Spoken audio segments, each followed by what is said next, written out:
त्यामुळे कोणी विशिष्ट हा कायदा जर जास्त वापरत असेल तर नमस्कार, आपण पाहत आहात पुणे लाईव्ह न्यूज। पाहुयात आज दिवसभरातील ठळक घडामोडी। नारायणगाव पोलीस ठाण्याअंतर्गत डिसेंबर 2010 साली एका मुलीला लग्नाचे आमिष दाखवून तिच्यावर बलात्कार करणाऱ्यास राजगुरुनगर येथील जिल्हा आणि अतिरिक्त सत्र न्यायालयाचे न्यायाधीश AS सय्यद यांनी 7 वर्षे सश्रम कारावास आणि 10,000 रुपये दंडाची शिक्षा ठोठावली आहे। सचिन खंडू पानसरे असे शिक्षा झालेल्या आरोपीचे नाव आहे। नारायणगाव पोलीस ठाण्याच्या हद्दीत डिसेंबर 2010 साली एक पिकअप चालकानं ओळखीतील मुलीच्या घरी जाऊन तिच्या असहाय्यतेचा फायदा घेत आणि तिला लग्नाचे आमिष दाखवून तिच्यावर बलात्कार केला होता। हा खटला राजगुरुनगर येथील जिल्हा व अतिरिक्त सत्र न्यायालय मुख्य न्यायाधीश AS सय्यद यांच्या पुढे सुरू होता। त्याचा निकाल आज दिनांक 13 रोजी जाहीर करत आरोपीला त्यांनी शिक्षा ठोठावली। माझे कुटुंब माझी पेन्शन या मागणीसाठी आजपासून खेड तहसीलदार कार्यालयातील कर्मचारी बेमुदत संपात सहभागी झाल्याने खेड तहसीलदार कार्यालयात शुकशुकाट होता। माझे कुटुंब माझी पेन्शन या मागणीसाठी राज्यातील 17 लाख सरकारी कर्मचारी, निम सरकारी शिक्षक शिक्षकेतर कर्मचारी बेमुदत संपात आज गुरुवार दिनांक 14 डिसेंबर पासून सहभागी झाले आहेत। अनेक संघटना या संपात सहभागी झाल्या आहेत। प्रलंबित मागण्यांकडे शिंदे सरकारचे लक्ष वेधण्यासाठी राज्यभर बेमुदत संपाचे हत्यार राज्यातील 17 लाख सरकारी, निम सरकारी कर्मचारी, शिक्षक शिक्षकेतर कर्मचारी यांनी उगारले आहे। शासन दखल घेत नाही, त्यामुळे कर्मचारी कमालीचे अस्वस्थ झाले आहेत। माझे कुटुंब माझी पेन्शन या मागणीसाठी दिनांक 14 डिसेंबर पासून बेमुदत संपावर गेले आहेत। त्या अनुषंगाने पुणे जिल्ह्यातील सर्व महसूल कर्मचारी, पदोन्नत नायब तहसीलदार, अव्वल कारकून, महसूल सहाय्यक, वाहन चालक, शिपाई व कोतवाल कर्मचारी या संपात आजपासून बेमुदत संपात सहभागी झाले आहेत। खेड तहसीलदार कार्यालयातील सर्व कर्मचारी या संपात सहभागी होणार असल्याचे निवेदन बुधवारी खेडचे तहसीलदार प्रशांत बेडसे यांना दिले होते आणि आज या संपात सर्व कर्मचारी सहभागी झाले।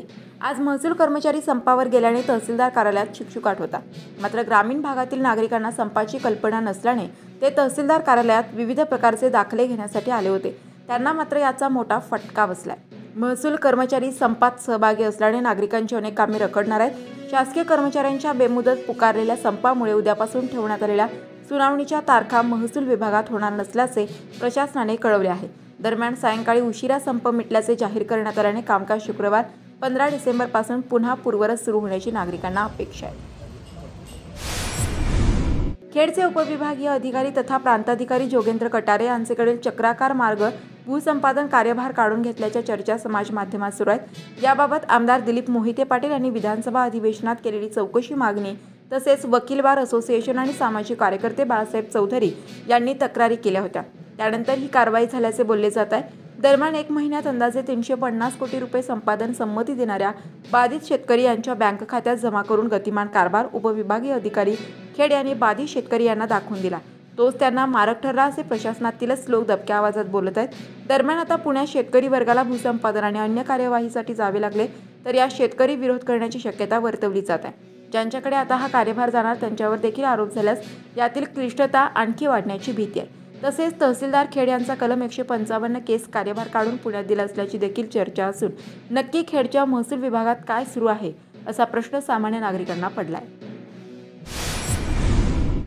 घनकचरा व्यवस्थापन नियोजन नसल्याने नागरिक पुणे नाशिक राष्ट्रीय महामार्गालगत कचरा फेकला जात आहे। साचलेल्या कचऱ्याला आग लावली जाते व त्यातून प्रचंड धूर निर्माण होत असून यामुळे वाहतूक प्रभावित होत आहे। धुरांच्या लोटांनी अपघात होण्याची शक्यता निर्माण होत आहे। हे चित्र पुणे नाशिक महामार्गावर चिंबळी ते राजगुरुनगर पर्यंत ठिकठिकाणी दिसत असल्याच्या प्रवासी नागरिकांच्या तक्रारी आहेत। पुणे नाशिक महामार्गावर ठिकठिकाणी नियमितपणे होणारी वाहतूक कोंडी ही नित्याचीच बाब झाली आहे। अनेकदा गंभीर आजारी रुग्णांना घेऊन निघालेल्या रुग्णवाहिका या कोंडीत अडकून पडत असल्याची धक्कादायक स्थिती अनेकदा समोर येत आहे। विविध चौकांमध्ये जाणीवपूर्वक वाहने वाकडी तिकडी घालणाऱ्या बेशिस्त वाहन चालकांमुळे वाहतुकीचा आणखीनच फज्जा उडत आहे। खेड तालुक्यातील कुरोळी हद्दीत एक पंख तुटलेली कार जखमी अवस्थेत सापडली। सदरची बातमी वन विभागाच्या दीपाली रावते, चाकण वन विभागाच्या प्रमुख योगिता वीर आणि चाकण फॉरेस्ट रेस्क्यू टीमचे सदस्य यांना समजले असता ती कार श्रीराम पाटील या रेस्क्यू सदस्यांनी ताब्यात घेतली। तिच्यावर मार्क्स अकॅडमीच्या पल्लवी सवाखंडे यांनी व त्यांच्या विद्यार्थ्यांनी उपचार केल्यानंतर animal rescue city hospital Bhugaon या सदस्यांच्या स्वाधीन करण्यात आले। खेड तालुक्यातील बिरदवडी येथील एका ट्रस्टच्या गोशाळेतून 3 जनावरे चोरीला गेली आहेत। ही घटना 8 नोव्हेंबर रोजी रात्री माऊली गोशाळा ट्रस्ट या ठिकाणी घडली। या प्रकरणी गणेश ज्ञानदेव होलावळे वय वर्ष 32 राहणार चाकण यांनी बुधवारी दिनांक 13 डिसेंबर रोजी चाकण पोलिसांत फिर्याद दिली असून अज्ञात चोरट्यावर गुन्हा दाखल करण्यात आला आहे।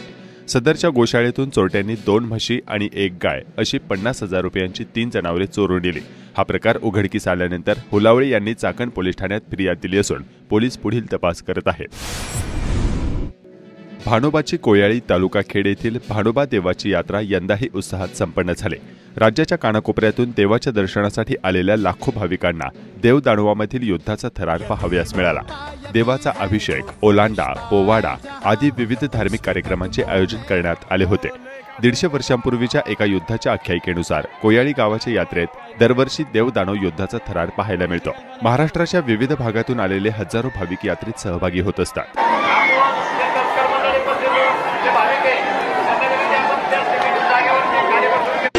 काला मंदी वाजा ढोल सुट देह भान स्वयं ही तू अग्नि है। मल्हारी माय माझी मल्हारी बाप माझा। राजगुरुनगर जवळ असणाऱ्या निसर्ग संपन्न बडगाव पाटोळी येथील धुम्या डोंगरावर थंडी सुरू झाल्याने व्यायाम करण्यासाठी मोठ्या प्रमाणावर गर्दी होत असल्याचे चित्र पाहावयास मिळत आहे।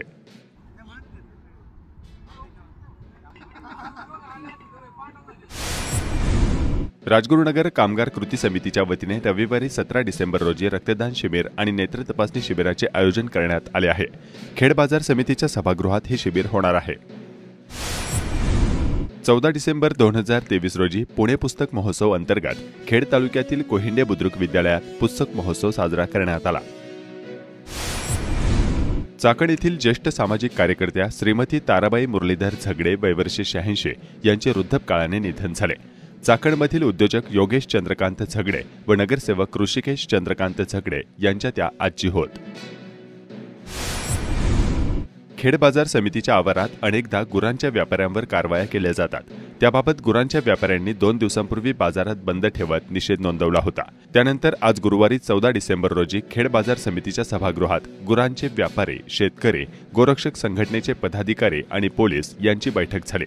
चाकण बाजारातील निर्बंध आणि पुरेसे सहकार्य मिळत नसल्याने गुरांच्या व्यापाऱ्यांनी येथून अन्यत्र जाण्याचा पवित्रा घेतला आहे। या बैठकीत पोलीस अधिकारी यांनी काय सांगितलं आणि गुरांचे व्यापारी काय म्हणतायत पाहूयात। गेल्या 11 महिन्यात म्हणजे 12 महिन्यात 12 डिसेंबर महिना लागलाय। 12 महिन्यात आमच्याकडे 13 केसेस दाखल झाल्या। म्हणजे असं म्हणता येईल की प्रत्येक महिन्यामध्ये 1 केस दाखल झाली आणि अशा प्रकारच्या केसेस ह्या आपल्या इथे दाखल झालेल्या आहेत। त्यामध्ये विशेषतः बजरंग दलाच्या कार्यकर्त्यांनीच ते थांबवलेले आहेत, त्यांनीच त्या गाड्या आणलेल्या आहेत किंवा त्या बाबतीत पोलिसांची मदत घेतलेली आहे, पोलिसांनी ते केसेस केले। आता ह्या बाबतीत त्यांना कायदा त्यांनी अभ्यासलेला आहे, त्या कायद्याचे कुठले तरी ते पॉईंट्स घेऊनच ते येतात तुमच्यासमोर। ते काही बेकायदेशीरित्या ते समोर येत नाही आणि ज्यावेळी दिवशी ते बेकायदेशीर असते त्यावेळी त्यांच्यावरती पण गुन्हा दाखल। कायदा कोणालाच माफ करत नाही, सर्वांनाच तो साथ। त्यामुळे कोणी विशिष्ट कायद्याचं उल्लंघन करत असेल तर त्या विशिष्ट कायद्यासाठी तोही जबाबदार तेवढाच आहे जेवढा तो उल्लंघन करणार आहे। त्यामुळे मी तुम्हाला आश्वस्त करू इच्छितो की सामान्य शेतकऱ्याच्या पाठी, सामान्य व्यापाऱ्याच्या पाठी आणि शेतकरी आणि व्यापारी हे मिळून जे ही आपली कृषी उत्पन्न बाजार समिती सुरुवात झालेली आहे त्याच्या पाठीशी पोलीसच नव्हे सर्वच यंत्रणा कायमस्वरूपी असणार। मी पोलीस अधिकारी असल्यामुळे मी सांगू इच्छितो की पोलीस अधिकारी हे तुमच्या कृषी उत्पन्न बाजार समिती, व्यापारी आणि शेतकरी यांच्या पाठीशी सबळपणे उभा राहील। त्यामध्ये येणाऱ्या जेवढ्या अडचणी आम्हाला दूर करता येतात त्या सगळ्या करण्याचा प्रयत्न करेल आणि कुठेही मला असं वाटलं की संबंधित त्याच्यावरती अन्याय होते तर त्या बाबतीत आम्ही प्रखरपणे त्या माणसाच्या सोबत राहू ज्याच्यावरती अन्याय होईल। न शेतकऱ्यावर अन्याय होईल, न व्यापाऱ्यावरती अन्याय होईल, न सामान्य माणसावरती अन्याय। त्यामुळे तुम्हाला असं वाटत असेल की व्यापाऱ्यावरती अन्याय केला, आम्हाला जाणीवपूर्वक असं केलं, तर कायद्याच्या बाबतीत जे घडणं शक्य आहे तेच आम्ही करत असतो, विनाकारण कुठलं करत नाही। कोणाच्या बाजूने नाही आहे, मी पोलीस अधिकारी ह्या कोणाच्या बाजूने नसतो, कोणाच्या विरोधातही नसतो। कायद्याच्या चाकोरीमध्ये जे काही काम सांगितलंय ते करण्याचं काम आम्ही करत असतो। कधी कधी आम्ही त्याला म्हणजे त्या पडद्याच्या पलीकडे दिसतो तर कधी पडद्याच्या अलीकडे दिसतो। त्यामुळे तुम्ही असं म्हणू नका की व्यापाऱ्याच्या बाजूने नाही आहेत किंवा पांजरपोळमध्ये नेऊन घातले, पोलिसांनी आम्हाला मदत नाही केली, असं काही नाही। तुमच्या बाजूने कायदा असेल, तुम्हाला रिलीज ऑर्डर मिळाली असेल, तुमचं जर समजा पांजरपोळमध्ये सोडत नसतील तर त्यावेळेस पोलीस तुमच्या सोबत। त्यामध्ये तुम्हाला कोणी अडथळा करत असेल तर तुम्ही आमच्याकडे येऊन पोलिसांची मदत त्यावेळेस तुम्ही घेऊ शकता। त्यावर ते स्टे वगैरे ते पुढची गोष्ट आहे। पण आज जर ऑर्डर झाली असेल न्यायालयाची आणि तुम्हाला सोडण्याचे आदेश केले असतील तर ते घेऊन तुम्ही पोलिसांकडे या, तुमच्या सोबत पोलीस येऊ शकतो। म्हणजे तुम्ही त्या कायद्यामध्ये गुन्हेगार आहात, परंतु कायद्याने जर तुम्हाला आदेश दिले असते तर ते पाळण्याची जबाबदारी पोलिसावर, तुमच्यावर आणि संबंधित पांजरपुळवरती सुद्धा.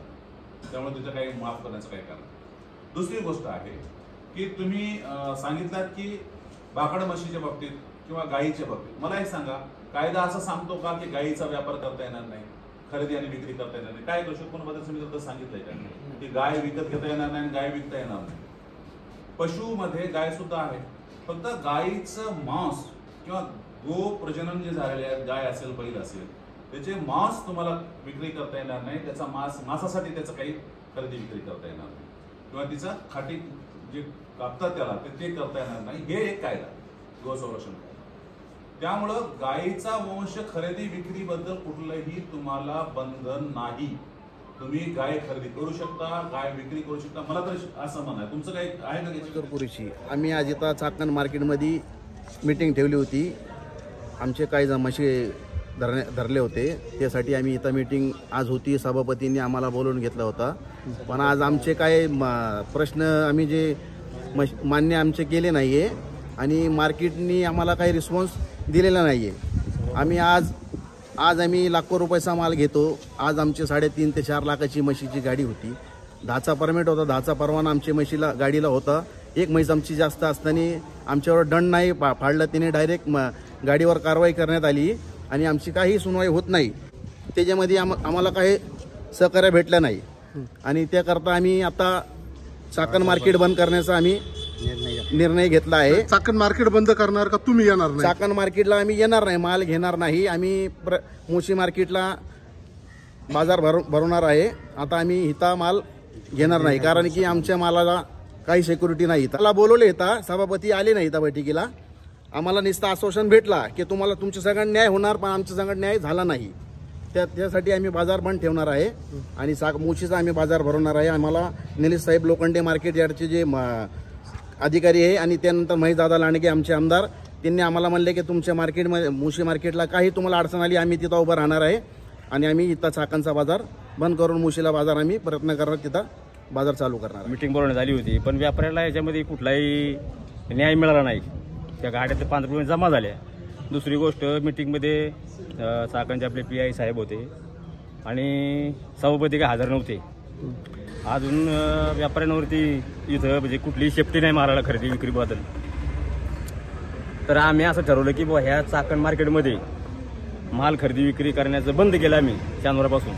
असं सगळ्या व्यापाऱ्यांचं एकमत झालेलं आहे आणि शनिवारच्या बाजारामध्ये खरेदी विक्री करणार नाही. पण या मेन बैठकीसाठी सभापती लिंबोरे साहेबच उपस्थित नव्हते.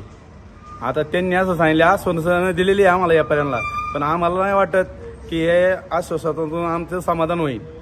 तर आता या सगळ्या खाटी व्यापारी बंधूंनी शनिवारपासून इकडं चाकणला खरेदी विक्री बंद करणार आहे. मार्केट कमिटीचे सभापती, तालुक्याचे आमदार आणि सर्व संचालक मंडळांनी एकत्र बसून काय असेल तो कायदेशीर मार्ग काढला पाहिजे. जर अन्याय होत असेल तर त्यांना न्याय देण्याची भूमिका ही घेण्याची जबाबदारी कृषी उत्पन्न बाजार समितीच्या संचालक मंडळाची आहे, त्याचबरोबर पोलीस प्रशासनाची आहे. कायद्याला धरून जे काय असेल त्या पद्धतीनेच या ठिकाणी कारवाई केली पाहिजे.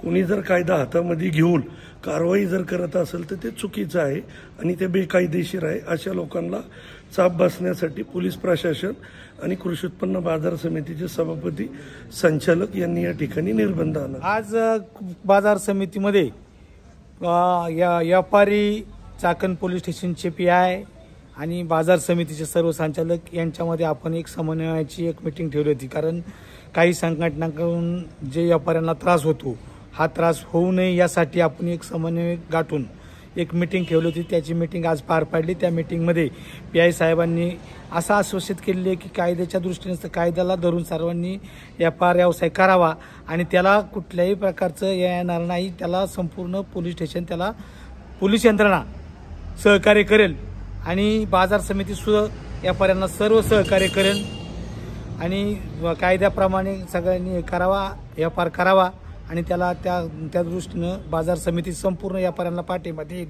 व्यापाऱ्यांवर कुठल्याही प्रकारचा अन्याय होणार नाही याची दक्षता बाजार समिती घेईल. नमस्कार, आपण पाहत आहात पुणे लाईव्ह न्यूज.